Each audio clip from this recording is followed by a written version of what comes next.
Então, galera, agora para a quarta questão, nós temos o seguinte.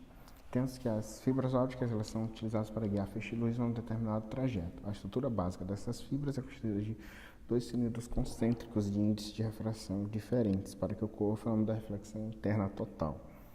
O centro da fibra é denominado núcleo, a região externa é denominado casca. Para que ocorra o fenômeno da reflexão interna total, a fibra óptica, o ângulo crítico de incidência da luz em relação à direção normal é, e o índice de refração do núcleo deve ser índice de refração da casca. A alternativa correta que preenche as lacunas é. Tá, beleza. Questão de fibra óptica. Vamos ver aqui que ela está armando para gente. Primeiro vamos entender como é que funciona a fibra óptica. Fiz uma ilustração aqui, não está das melhores, mas talvez dê para vocês entenderem.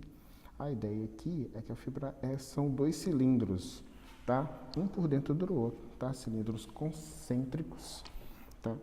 Onde a gente tem essa parte que eu pintei de azul, que é o núcleo, tá? E do lado de fora, essa parte aí que eu marquei aí com preto, que é a casca. Os dois materiais, eles têm que ser transparentes para que a luz consiga entrar dentro deles, tá? Para poder ocorrer o fenômeno da refração, tá? Aqui eu vou desenhar uma visão lateral, tá? Então, mantendo o mesmo esquema de cores aí, essa linha preta aí, o retângulo preto como sendo a casca e a outra parte como sendo o núcleo. Vamos imaginar o seguinte, vamos mandar um raio de luz vermelhinho aí, tá? Na direção perpendicular em relação ao núcleo, tá? A ideia é sempre que a gente faça esse raio de luz incidir no núcleo, porque é o núcleo que transmite a informação dentro da fibra óptica, é o núcleo que transmite o raio de luz, tá? Então, no caso aqui, se eu incidir esse raio desse jeito, perpendicular à superfície de contato, o que acontece?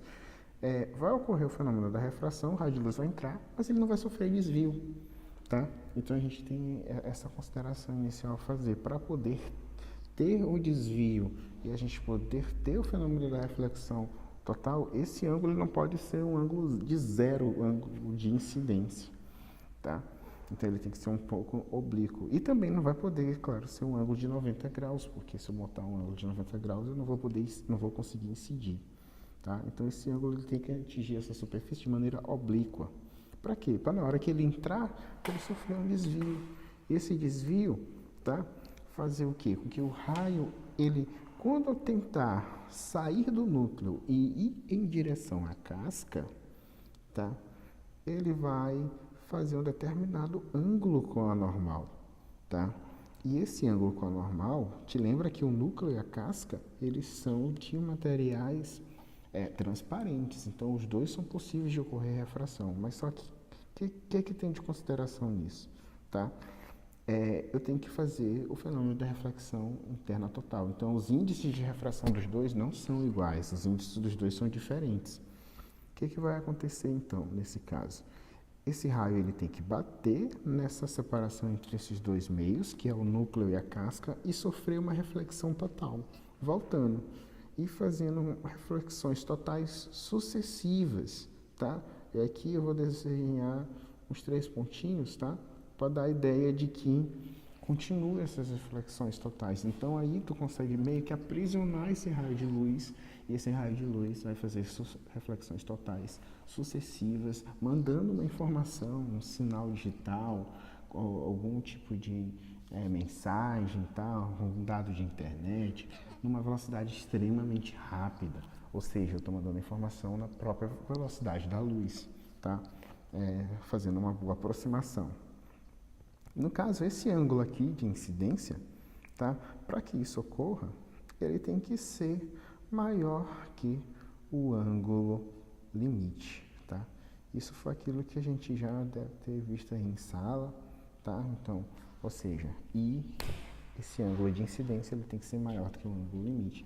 E ele também não pode ser um ângulo de 90 graus, porque se ele for um ângulo de 90 graus, ele não vai sofrer nenhum desvio sucessivo, e a gente viu isso. Então, ele tem que ser menor do que um ângulo de 90 graus, mas também esse ângulo tem que ser maior do que o ângulo limite. Isso é uma consideração que eu tenho que fazer nessa questão, apesar dela não estar perguntando isso.